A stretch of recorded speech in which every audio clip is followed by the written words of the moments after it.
Good evening, everybody, and thank you for joining us tonight for the event. We're excited to provide you with our keynote speaker, which is Miss Bobby Bowling. Bobby is from Minnesota, and she has migrated all the way to Lynchburg, Virginia to be the sports anchor and reporter for the Liberty Flame Sports Network. Bobby has been with the network for 2 years now, and she has just been wildly successful. You can watch all of her content on bobbybowling.com. But really, she's just going to tell us, what does it mean to be successful, and what are the steps you have to take to be successful in life and in the industry? Well, Olivia, I would say that being successful has its own definition for everybody. I think I figured that out 2 years after striving for a finish line that does not exist.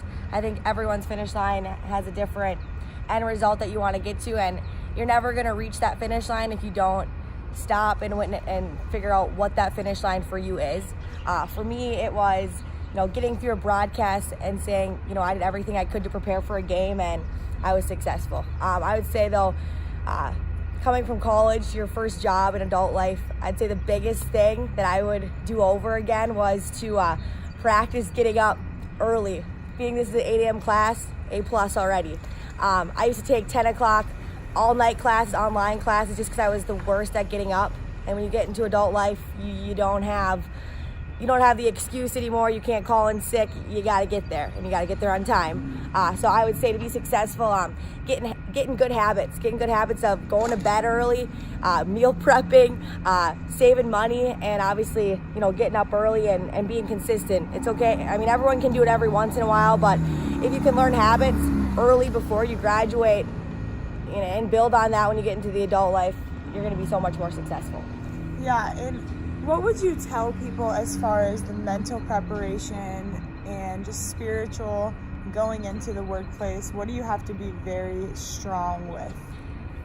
Yeah, I think the best advice my dad's ever given me, it's super cliche, but at the end of the day, you got to be your biggest fan in the stands. So if no one's rooting for you, or if everyone's rooting for you, you got to know that you're the best for the job. So I stuck with that my whole life, and I was fortunate to get a really good job out of college, and I would say it was because of that mindset I kind of adopted from my dad, that I've always believed that no matter who was in front of me or behind me or beside me, I really believed in my abilities and the abilities that God gave me.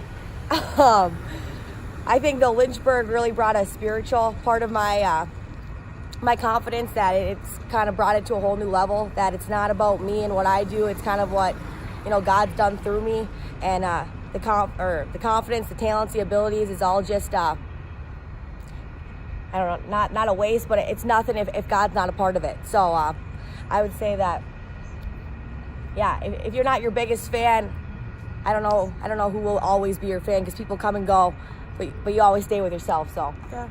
And then just tell us a little bit about your college experience. I know that you played golf in college. Just how was that leading up to your first job? Yeah, I played college golf. It's a really great time. Enjoyed my teammates. I got to my junior year and thought, I'm not going to be a professional golfer. My short game was not good enough, unfortunately. But so I thought, how am I going to be the best at sports broadcasting? And one of my professors said, if you want to be the best, then you need to go to a school that is the best. So one of the best in the nation is St. Cloud State. It works real closely with Fox Sports North with their hockey program. My goal going into it was I was going to get that job. There was about 13, 14 other girls ahead of me. Been there for a long time. But I was going to do whatever I could to outwork those girls. And I went in there with that mindset. And I didn't have a social life from the day I got there until probably now. But so it took a lot of sacrifice. But I learned that if you want something bad enough and you're willing to sacrifice, you're willing to give up stuff and work really hard and learn from people who are ahead of you, you'll get to where you want to be. But no, I worked with Fox Sports North, college hockey, broadcasting, Minnesota, St. Cloud State, Bemidji, Duluth, who just won the NCHC tournaments. As their ice side reporter, I worked for minor league baseball.